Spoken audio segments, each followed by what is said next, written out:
was killed in a car accident. Someone did horrific experiments on me. And now this super vigilante keeps coming at me. Do you know Captain America?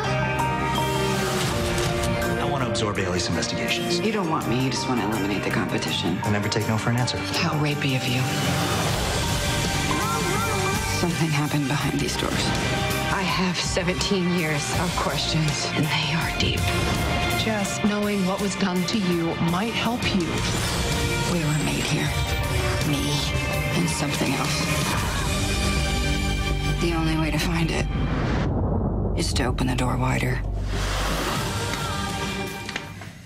All right, she's good. She's very good. She's very good in this role, especially. I mean, it's about this brooding kind of superhero who has a traumatic past, and that's what this trailer really teases. It shows her traumatic past, how she deals with her past. In the previous season, she had this huge standoff with her arch nemesis, Kilgrave, who was a mind control person who had mind control powers.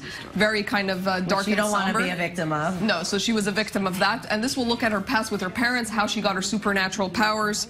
Also, it's made completely by female directors, which is an interesting kind of change from the previous season, in which only about a third of the episodes in the previous season were led by female directors. But this time, the whole season is done by female directors. So this is for all the female. So it's going to definitely be different. I mean, because there'll be a whole coming from a different, not the same people. On top of the fact that it's all women. Right. It'll be a completely different season, looking back at Jessica Jones's past, and I think it's going to be very good. So it's debuting on Netflix in less than a month. Less than March 8th.